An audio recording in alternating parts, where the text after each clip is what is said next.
Good evening everyone and welcome to Creatrix YouTube channel. बेटा वापस आ गए हैं इलेक्ट्रिकल मशीन एक्सप्रेस के साथ और इलेक्ट्रिकल मशीन एक्सप्रेस पहुंच गई अपने अगले स्टेशन पे, जहां मैं बात करने वाला हूं कोर कंस्ट्रक्शन के बारे में। तो जी हां, हम बात करेंगे ट्रांसफार्मर का कोर कितनी तरह का होता है, उनके अंदर क्या डिफरेंसेस होते हैं और कैसे कोर की कंस्ट्रक्शन की जाती है। तो अब आपके लिए बनेगा मशीन आसान। तो चलिए आज की जर्नी पे हम लोग चलते हैं, आगे बढ़ते हैं। तो let me start by introducing my self. मैं हूं आपका होस्ट एंड दोस्त अंकित गोयल, जिसका गेट के अंदर 2 बार AIR 1 रहा है। इसके अलावा मुझे प्रेसिडेंट की तरफ से गोल्ड मेडल दिया गया जब मेरा ग्रेजुएशन पूरा हुआ IIT से। आज तक मैं 1 लाख से भी ज्यादा बच्चों को ट्रेन कर चुका हूं फॉर गेट एंड ESE, और अभी मैं अनअकैडमी में एज अ डायरेक्टर वर्क कर रहा हूं फॉर गेट डिपार्टमेंट। लेकिन मेरे लिए ये सारी चीजें प्राउड फीलिंग वाली बात नहीं है। मुझे प्राउड तब फील होता है जब मुझसे पढ़ के आप लोग सक्सेस पाते हो, आपकी जॉब लगती है, आप हायर स्टडीज के लिए जाते हो और फिर आप मुझे मैसेज करते हो कि सर आपसे मैं पढ़ा था और आज मैं यहां तक पहुंच गया हूं। That is something to be proud of and that is something that makes me happy. लेकिन बच्चों, आपकी इस अचीवमेंट के लिए और अपनी इस खुशी के लिए मैं दिन रात मेहनत करता हूं, ना सिर्फ YouTube पे बल्कि अनअकैडमी ऐप पे भी। तो आप अनअकैडमी ऐप पे भी हमारे फ्री इनिशिएटिव्स का हिस्सा बनिए, बस उन्हें अनलॉक करने की देरी है using the code Ankit ESE। ठीक है, अनलॉक करो और सारे इनिशिएटिव्स को एंजॉय करो। तो चलो चलते हैं यार आज के जर्नी पे, कंस्ट्रक्शन ऑफ ट्रांसफार्मर कोर। तो देखो, ट्रांसफार्मर के कोर 2 तरह के होते हैं, कोर टाइप और शेल टाइप। और कोर टाइप के अंदर आप क्या देखते हो कि यहां पे वाइंडिंग 2 लिम्स पे होती है, लेकिन 2 लिम्स पे कैसे होती है? LV winding inside HV winding. LV winding अंदर की तरफ होती है और HV होती है बाहर की तरफ। इसके पीछे 2 रीजन दिए जाते हैं। एक तो ये कि यहां पे इंसुलेशन मिनिमम रिक्वायर्ड होती है, और दूसरी बात HV जब बाहर रहती है तो वहां पे टैपिंग करके वी कैन कनेक्ट और we can get different voltage levels. अब यहां पे क्या होता है, हर लिंब पे आधे लो वोल्टेज वाइंडिंग के टर्न्स होते हैं और आधे हाई वोल्टेज वाइंडिंग के टर्न्स होते हैं। इधर भी ऐसे ही NL/2 और NH/2। तो यानी आधे आधे टर्न दोनों लिंब पे डिवाइड हो जाते हैं। 3 फेज के अंदर ऐसे ही 3 लिंब पे, एक पे A फेज, एक पे B और एक पे C होता है। शेल टाइप में क्या होता है, वाइंडिंग सेंट्रल लिंब पे होती है, तो यहां पे सेंट्रल लिंब पे वाइंडिंग होती है और आउटर लिम्स पे कुछ नहीं लगाया जाता है। और यहां पे जैसा मैंने एपिसोड नंबर 1 में बताया था सैंडविच वाइंडिंग, तो यहां सैंडविच वाइंडिंग का यूज किया जाता है। यानी कि जैसे बाहर की तरफ हो गई LV, फिर HV, फिर LV, फिर HV, फिर LV, इस टाइप से आपकी वाइंडिंग डिवाइडेड होती है, सैंडविच होती है। HV is sandwich between LV। और यहां पे आप डायग्राम देख सकते हो 3 फेज का शेल टाइप ट्रांसफार्मर कैसा दिखता है। अगेन आउटर वाला जो सरफेस है उस पे कोई वाइंडिंग नहीं है, windings are at the inner और द सेंट्रल लिम्स। ओके, अब यहां पे अगर आपको शेल टाइप ट्रांसफार्मर बनाना होता है तो आप E टाइप लैमिनेशन लेते हो और I टाइप लैमिनेशन लेते हो, या फिर आप E और E भी ले सकते हो। बेटा थोड़ा सा विजुलाइज कर सकते हो, अगर इन दोनों को जोड़ दोगे तो कहीं ना कहीं ऐसा 3 फेस वाला कोर आपको मिल जाने वाला है।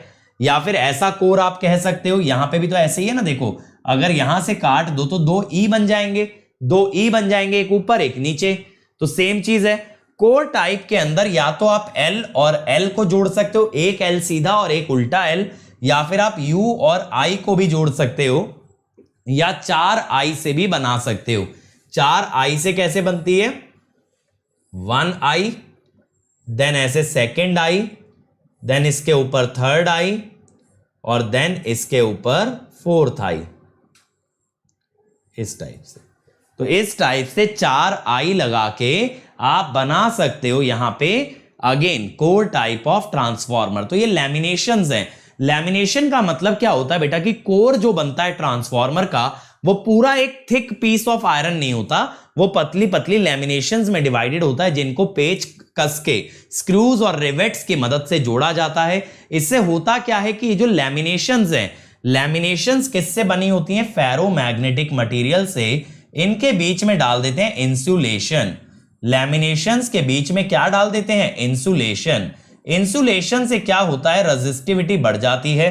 रेजिस्टिविटी बढ़ने से जो आपके एडी करंट लॉसेस होते हैं बेटा, एडी करंट लॉस होते हैं pi square F square BM square T square by 6 रो तो रेजिस्टिविटी बढ़ने से एडी करंट लॉस कम हो जाते हैं।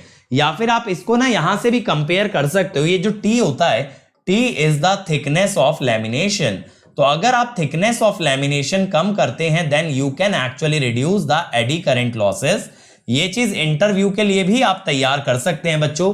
और सिर्फ इतना ही नहीं, यहां पे आपको यह भी ध्यान देना होगा, लैमिनेशन जितनी पतली करते जाओगे कोर की मैकेनिकल स्ट्रेंथ घटती जाएगी, इसीलिए एक थिकनेस से नीचे नहीं जा सकते, otherwise our core material will become mechanically weak. ठीक है, तो यहां पे देखो ये मैंने दिखाया भी है किस तरह से कोर आपका लैमिनेटेड है। पतली पतली लैमिनेशंस को जोड़ करके एंटायर कोर बनाया जाता है। तो यहां पे आप देखो ये कोर टाइप है, वो है आपका शेल टाइप।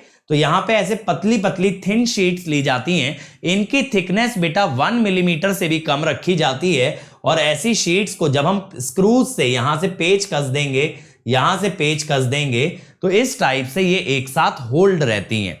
ठीक है, अब इसके अंदर क्या होता है, हम लोग ये प्रेफर करते हैं रेक्टेंगुलर कोर की जगह हम स्टेप्ड कोर को प्रेफर करते हैं। हम क्या चाहते हैं ना, एक्चुअली सर्कुलर कोर चाहते हैं। हम एक्चुअली ये चाहते हैं कि सर्कुलर कोर मिले, लेकिन सर्कुलर कोर के अंदर बेटा परेशानी क्या आ जाती है कि यहां पे सारी लैमिनेशंस की जो है ना डायमेंशन अलग अलग होगी।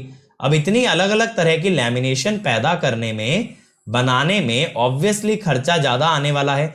इसीलिए अगर हम सर्कल की तरफ नहीं जा सकते तो हम नेक्स्ट बेस्ट थिंग के लिए जाते हैं, that is called as the stepped core. Stepped core के अंदर क्या करते हैं, हम ऐसे कोर के अंदर एक ही साइज की लैमिनेशन ना लेके 2 साइज की ले लेते हैं। माना खर्चा तो बढ़ता है, लेकिन ये सर्कल के ज्यादा करीब होता है। अगर सर्कल के करीब जाते हो तो इससे क्या होता है, आपका सर्कमस्क्राइबिंग सर्कल का रेडियस कम हो जाता है as compared to a rectangle. और जितना छोटा इसका सर्कम सर्कल बनेगा उतनी ही कम रेडियस की कॉइल आएगी।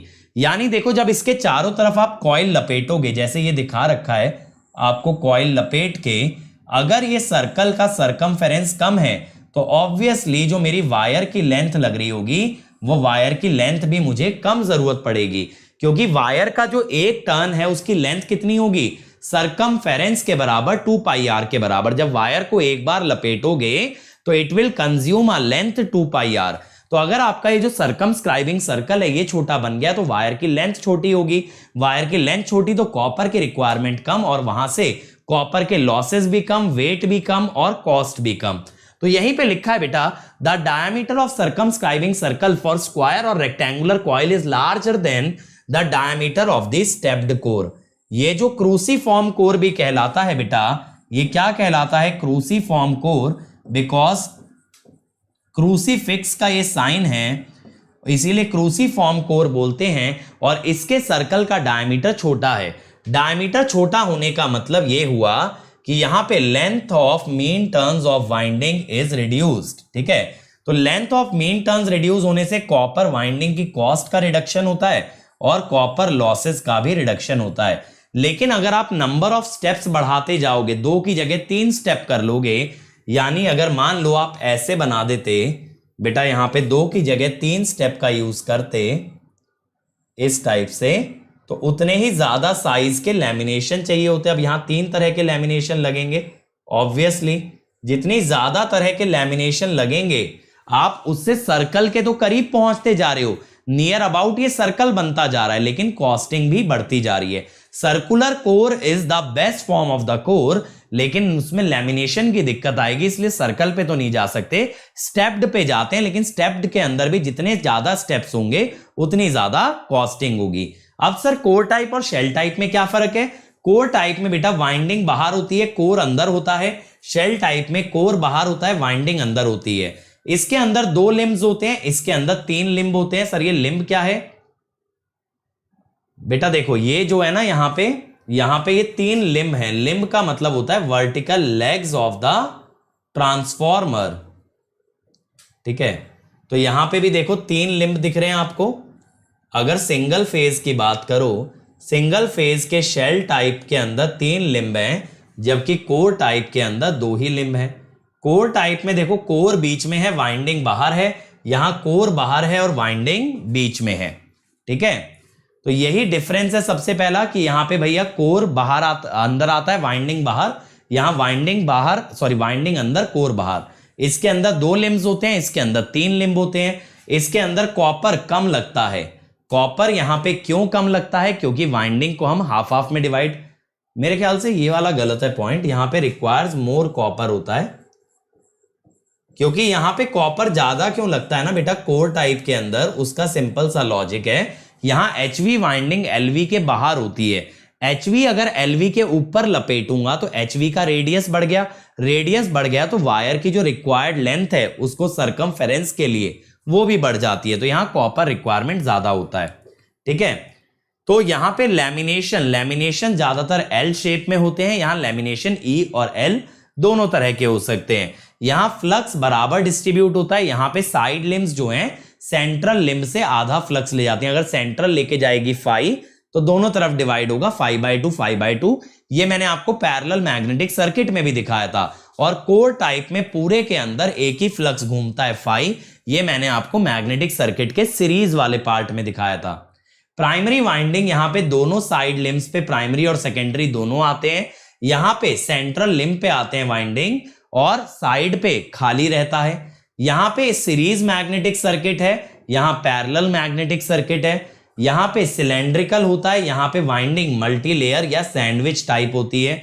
यहां पे कूलिंग ज्यादा अच्छी है क्योंकि वाइंडिंग बाहर है तो अपनी हीट आराम से रेडिएट कर देती है। यहां वाइंडिंग अंदर होने की वजह से हीट इतनी इजीली रेडिएट नहीं कर पाती। यहां वाइंडिंग बाहर है, एक्सेसिबल है तो रिपेयरिंग आसान है। यहां वाइंडिंग अंदर है तो रिपेयरिंग मुश्किल है। यहां पे आउटपुट कम है क्योंकि लॉसेस ज्यादा है। मैंने बताया ना, बाहर वाली HV वाइंडिंग का रेडियस ज्यादा है तो उसका वायर ज्यादा लगा तो रेजिस्टेंस ज्यादा तो लॉसेस भी ज्यादा। और शेल टाइप में आउटपुट आपका हाई आ जाता है। यहां पे डिजाइन और कंस्ट्रक्शन आसान है कोर टाइप का, शेल टाइप का डिजाइन और कंस्ट्रक्शन कॉम्प्लिकेटेड है। यहां मैकेनिकल स्ट्रेंथ कम है क्योंकि वाइंडिंग ने घेरा हुआ है, तो अगर वाइंडिंग फोर्स लगाएगी तो कोर पलट जाएगा। लेकिन यहां पे हाई मैकेनिकल स्ट्रेंथ है, क्यों? क्योंकि कोर ने चारों तरफ से वाइंडिंग को घेरा है। यहां पे लीकेज रिएक्टेंस ज्यादा है, एक्सेल इज हाई। और यहां पे बेटा लीकेज रिएक्टेंस कम है तो लीकेज रिएक्टेंस को कंट्रोल किया जा सकता है। Leakage reactance control is highly possible. तो यहां कंट्रोल वर्ड मिसिंग है, तो यहां पे भी leakage reactance control is not possible. यहां पे हीट आराम से डिसिपेट हो जाती है, मैंने बताया वाइंडिंग एटमॉस्फेयर में छोड़ देती है। इसका एप्लीकेशन है बेटा high voltage application like power transformer, auto transformer. इसका है लो वोल्टेज एप्लीकेशन। सर यहां लो वोल्टेज क्यों हुआ शेल में? बेटा कोर टाइप में वाइंडिंग के आधे आधे टर्न्स 2 लिम्ब पे डिवाइड हो जाते हैं तो आप ज्यादा टर्न्स यूज कर सकते हो। लेकिन शेल टाइप में सारे टर्न्स एक ही लिम्ब पे होते हैं तो यहां टर्न्स कम यूज हो पाते हैं। इसीलिए कोर टाइप के अंदर ज्यादा वोल्टेज पॉसिबल है और शेल के अंदर कम वोल्टेज पॉसिबल है। तो ये डिफरेंसेस आपको इंटरव्यूज के अंदर भी काम आ सकते हैं और नॉलेज पॉइंट ऑफ व्यू से भी इंपॉर्टेंट है, तो इन सभी बातों का ध्यान रखेंगे। और बच्चों अगर आपको मुझसे मशीन कंप्लीट डिटेल में पढ़ना है तो जल्दी से प्लस पे आ जाओ। वेंसडे से नया कोर्स स्टार्ट हो रहा है, 170 आवर्स का है, जिसमें 1000 से ज्यादा क्वेश्चन कराए जाएंगे in the form of daily assignment. हर संडे आपका टेस्ट होगा in the form of weekly quiz. सारे डाउट आंसर होंगे in the doubt solving session. Other than that आपके कहने से हमने प्राइस हाइक को रोक दिया है, तो जल्दी से ज्वाइन कर लो। कोड आप जानते हो अंकित ESE, जिससे मिलेगा इमीडिएट 10% डिस्काउंट। और आप लोग आ जाओगे मेरी पर्सनल गाइडेंस में, जहां पे कि पूरी तरह से आपको मैं गाइड करके ये मेक श्योर करूंगा कि आपकी बेस्ट रैंक आए। ये मेरा अनअकैडमी प्रोफाइल है बेटा, ऐप पे मुझे फॉलो कर लेना। और इसके अलावा ये है मेरा Telegram channel where you can join, where you can get to know the notification, notes मिल जाते हैं, डेली क्वेश्चन मिल जाता है। तो ये सारी चीजें आपको इस टेलीग्राम चैनल पे मिलती हैं। उम्मीद करता हूं आपको वीडियो पसंद आई हो। पसंद आई तो मेरे भाई लाइक जरूर करना, शेयर करना अपने सभी दोस्तों के साथ। और अगर अभी तक इस चैनल को सब्सक्राइब नहीं किया है तो सब्सक्राइब कर लीजिए और वीडियो के नीचे कमेंट करके जरूर बताइए कि आपको लेक्चर कैसा लगा। हम मिलेंगे बेटा दोबारा से एपिसोड नंबर 13 में। Till then engineers keep rocking, let's crack it.